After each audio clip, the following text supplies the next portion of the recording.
Hey folks, this is JR with DIY Prepper. Welcome to the channel. One major goal for a lot of preppers is to go off-grid, at least to an extent.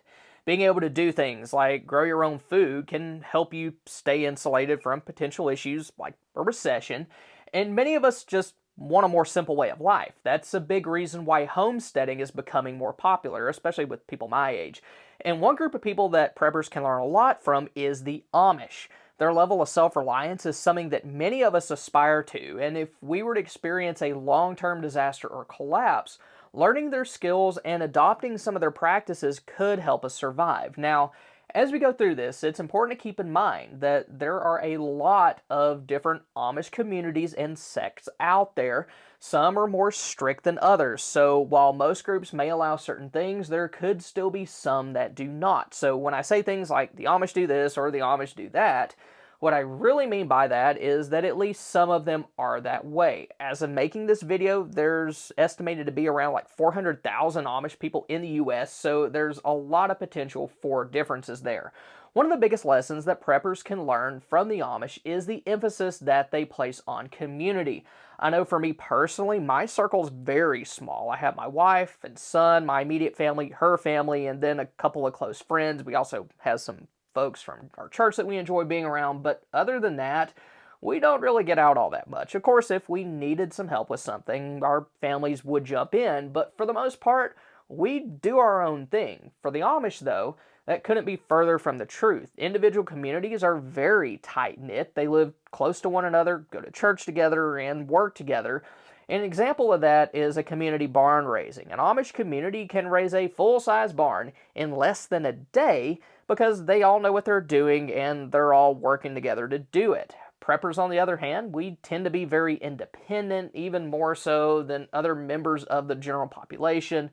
We're very prone to develop like a lone wolf mentality where it's us and our own against the entire world, and that's probably not going to work well during a long-term situation, even if you have, say, a large piece of property that could produce enough food for you and your loved ones.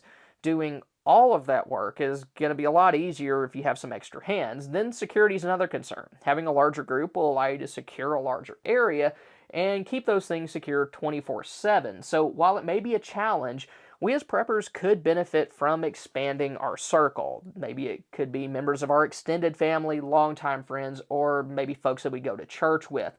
But probably the most obvious way that the Amish differ from us is that they don't rely on technology to make their lives possible. We depend on things like just-in-time food delivery systems to stock our grocery stores and computer systems to pay for things and keep track of our finances. And while many people think that the Amish totally shun all forms of technology, that isn't really the case. Instead, they tend to just be very selective of the types of technology they use and when they use it. While the Amish don't believe in having their home connected to the power grid, it isn't necessarily electricity that they have a problem with. It's being connected to the outside world. Of course, it depends on the specific community, but many times if they can use certain things while keeping that separation, then they're fine with it, especially if it's for their work. For example, it isn't uncommon to see fuel-based generators or even solar panels in Amish communities. And those are some of the same things that we would need to use during a grid down situation. If we were to experience a long-term blackout or a full-on collapse, we'd probably need to use those power sources in a more limited capacity, similar to how the Amish do now. Of course, fuel won't last forever, so some sort of solar and battery setup would be useful long-term. Like the Amish, we could use those to charge different kinds of batteries, like for power tools or for use in different kinds of lights. But even though many Amish communities do allow the use of those kinds of technologies, they aren't totally dependent on them. While they may use power tools to get more work done, they're still fully capable of using manually powered tools as well. If you don't have any of those yet, I think they are worth picking up. I was blessed to get a pretty substantial collection of tools from my grandfathers on both sides of the family and one of my great-grandfathers, and I've also picked up others along the way at like flea markets and garage sales. And even though I definitely prefer using my impact driver and miter saw, having things like hand saws and manual drills would allow me to still be able to build and make repairs long after my power tools give out or fried by an EMP. For lights, the Amish make use of kerosene lamps and lanterns. Those include more traditional versions, along with Aladdin lamps like what I showed on the channel a few months ago. They also make use of propane and natural gas lighting as well, in addition to the aforementioned battery-powered lights. And after having done this for a while, I think if you have a few LED lanterns, some rechargeable batteries, and a solar power option, that really should cover the vast majority of your lighting needs. Then candle lanterns are a good primitive option if you're worried about something like an EMP. I like those since they don't produce an odor like oil lamps do, and if you have a mold, you can just make new candles for them out of any wax that you find. Another advantage that the Amish have is that they don't rely on technology to get information. While the internet gives us access to almost unlimited knowledge, most people have gotten to the point where they depend on it way too much. Many houses don't even have simple things like cookbooks anymore, since we can just look up recipes online and use those. Then, because our workforce has become so specialized, a lot of folks lack practical knowledge or even common sense. But there are several things that we can do, though, to fix this, at least in our own families. Like, there are several books and book series that you can pick up that would help you gain at least some practical knowledge.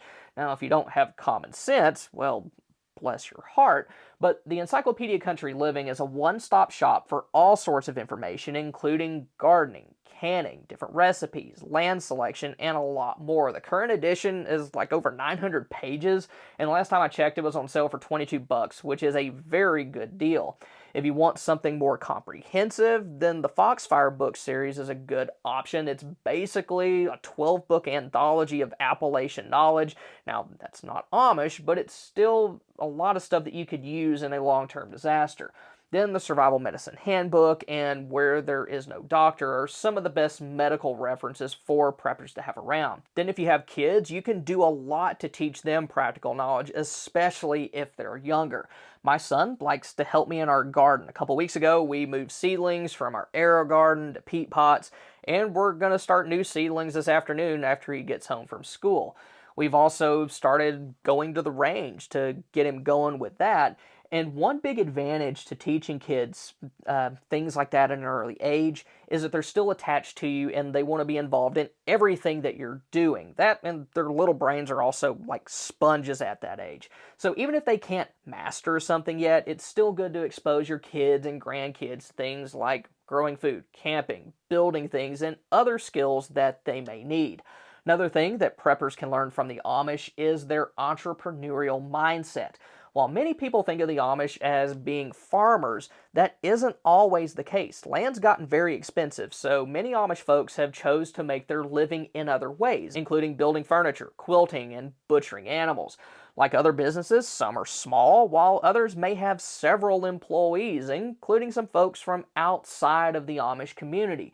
They'll use those people for jobs that require using different kinds of technology or for other tasks that they don't do, like driving. And I think that working for yourself is one of the most beneficial things that a prepper can do. My wife and I have both spent a lot of time and effort trying to get to the point where we could work for ourselves. And even though being self-employed isn't always the easiest thing in the world, and it does have challenges, you definitely have more freedom if you do it the right way. I know that from experience because I've done both. I've worked for myself and I've done more traditional jobs as well.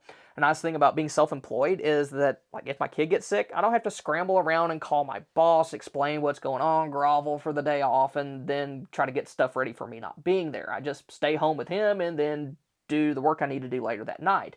Then if something were to happen that may require us to bug out, we can err on the side of caution and get out of Dodge early, rather than be subject to the whims of a boss who could be clueless about the situation or stay too long because we didn't want to miss a meeting or something else that we've been brainwashed into thinking is important.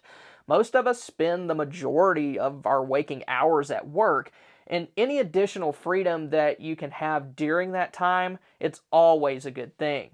Another thing that preppers can learn from the Amish is alternative means of transportation, because even if our cars are never fried by an EMP, they're only going to be good for as long as we can keep them gassed up. If we were to face a situation where our area stops getting fuel shipments temporarily or permanently, having other ways to get around and transport things would be very useful.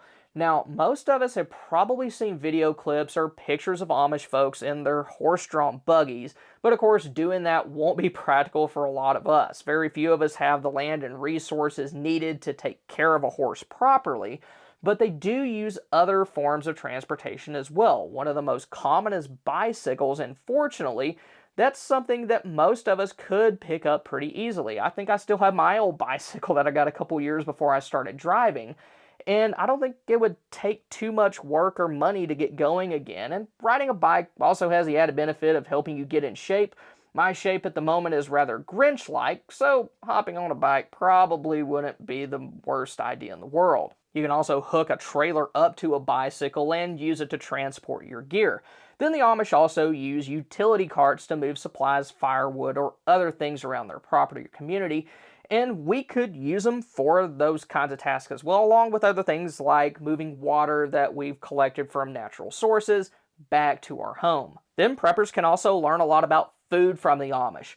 While they can and do eat food from grocery stores and restaurants, many Amish people grow their own produce, raise livestock, or hunt, and that has a lot of advantages. First off, they probably have a lot healthier of a diet than a lot of us do. While they don't have any religious dietary restrictions that would keep them from eating something like a hot dog, being around that much fresh food rather than all the processed junk most of us are stuck with definitely can't hurt anything. And of course, there's the obvious advantage of having a greater level of food independence. And I know that not all of us have acres and acres of land that we can use to grow a huge row garden, but most of us can do little things like container gardening or growing sprouts in our windowsills. Then for animals, chickens and rabbits don't really take up a whole lot of room, so even if you can't grow all of your food, at the very least you can start developing those skills. And remember, not even all Amish people are farmers. Maybe they're carpenters, but they are still part of a tight-knit community that probably does have folks with farms. If something were to go down, they'd also be a lot more likely to band together than a lot of us would. So having skills that could make you useful in a long-term disaster can be very helpful, along with expanding your survival group to include people with those kinds of skills. And of course, if you can get connected to someone with land, that would be even better. Now, when it comes to hunting, the Amish view their firearms and archery equipment as hunting tools. They tend to be pacifist and don't believe in personal defense, although some personal convictions may vary, but many of them are very proficient with their weapons. But for those of us that aren't necessarily pacifist, developing hunting skills can just kind of serve a dual purpose. It'll help you put food on the table, and it can also help you get used to shooting under some form of pressure. Of course, it's a lot different than a defensive situation, but it's always good to get experience beyond what you get at the range. Then the Amish are also very skilled at preserving food long term. They use various methods to do that, including root cellars for produce and smokehouses for meat. But one thing most of us should be able to do is canning. Being spring, now's a perfect time to get started with that, since many places are getting new shipments of things like canning jars, lids, and also other supplies that you may need. And one more thing that preppers can learn from the Amish is their faith. And I'm not saying that we should all start going to an Amish church or anything like that, but having something to believe in can make a big difference when things go wrong. It can give you hope to keep you from giving up, and it can also give you a moral center to help you stay true to your values when maybe you start to get desperate and are tempted to do something you'll regret later on. It can also give you a group of people that you can lean on during tough times. It's something that I've benefited from in my life, and I know a lot of other people have too. Now, if you want to see what you need to start a garden, then click here to check out a video I did recently. Or if you want to see items that you want to have on hand for long-term survival, then click here. Thank y'all for stopping by. Y'all have a good one.